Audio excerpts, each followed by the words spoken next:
राधे राधे दोस्तों, हमारे संस्कार चैनल में आपका बहुत बहुत स्वागत है। आइए आज बात करते हैं लड्डू गोपाल के बारे में। घर में कितने लड्डू गोपाल रखें, किस आकार के रखें, एक से ज़्यादा अगर हैं तो क्या करें।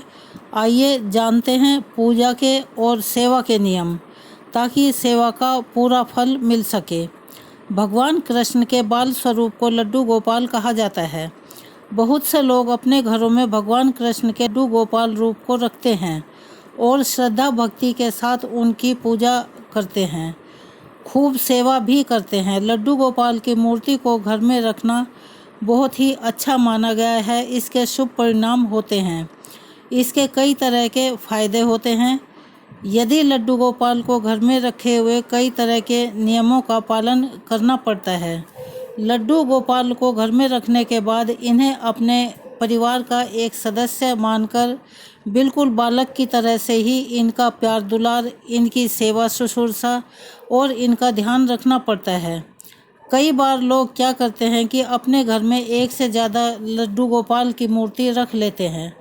अगर एक से ज़्यादा लड्डू गोपाल की मूर्ति आप घर में रखते हैं तो उनकी पूजा अलग अलग तरीके से की जाती है। एक का रूप लड्डू गोपाल के रूप में होता है, दूसरे का रूप बलराम के रूप में होता है और उसी तरह से इनका रखरखाव और पूजा की जाती है। यदि आप भी अपने घर में लड्डू गोपाल की मूर्ति रखना चाहते हैं तो एक मूर्ति रखना सबसे अच्छा विकल्प है। हम एक मूर्ति की सेवा और पूजा पूरे नियमों के साथ करें, उन्हें भोग भी उनकी पसंद का लगाएं। लड्डू गोपाल की मूर्ति यदि घर के मंदिर में रखते हैं तो एक ही रखनी चाहिए और इनका नियमित रूप से श्रृंगार करना चाहिए, इनको नहलाना चाहिए और इनका पूरा ध्यान रखना चाहिए जैसे हम अपने बालक का रखते हैं। ऐसा करने से घर में सुख समृद्धि और शांति बनी रहती है। अगर ज्योतिष शास्त्र की माने उसके अनुसार घर के मंदिर में एक भगवान की एक ही मूर्ति होना सबसे अच्छा माना जाता है।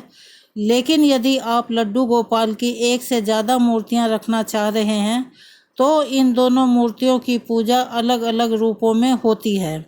जैसे एक मूर्ति की पूजा बालकृष्ण के रूप में और दूसरी मूर्ति की पूजा बलराम के रूप में करें।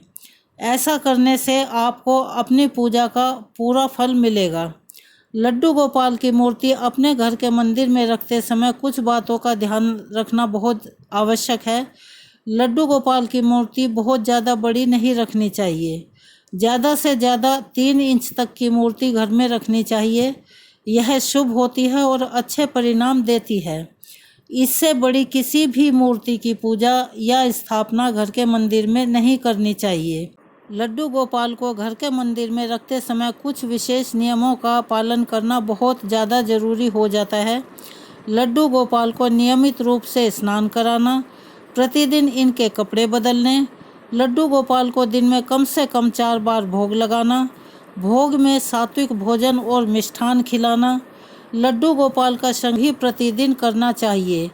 साथ ही उनके माथे पर चंदन घिसकर उसका तिलक लगाना चाहिए। लड्डू गोपाल की मूर्ति को यदि आप अपने घर में रखते हैं तो इन्हें कभी भी घर में अकेला ना छोड़ें। यदि आप ज़्यादा समय के लिए घर से बाहर जा रहे हैं तो या तो इन्हें साथ लेकर जाएं या फिर मंदिर में बिठा कर जाएं, ताकि मंदिर का पुजारी इनकी सेवा कर सके। रात होने के बाद लड्डू गोपाल को उनके बिस्तर पर सुला देना चाहिए। उनका बिस्तर भी जैसे हम अपना बिस्तर एक नरम और मुलायम रखते हैं, आरामदायक रखते हैं, वैसे ही उनका बिस्तर भी बनाना चाहिए और फिर मंदिर का पर्दा गिरा देना चाहिए। जब आप सुबह उठें तो स्नान के बाद लड्डू गोपाल की आरती करें और शाम को भी उनकी आरती करने के बाद ही उन्हें सुलाएं, ताकि आपको पूजा और सेवा का पूर्ण फल प्राप्त हो सके। अगर आपको हमारी ये कहानी पसंद आई हो तो प्लीज़ हमारे चैनल को सब्सक्राइब करें, ज़्यादा से ज़्यादा शेयर करें और ऐसी ही और नई कहानियाँ सुनने के लिए, जानकारियाँ प्राप्त करने के लिए हमें सहयोग करते रहें। धन्यवाद।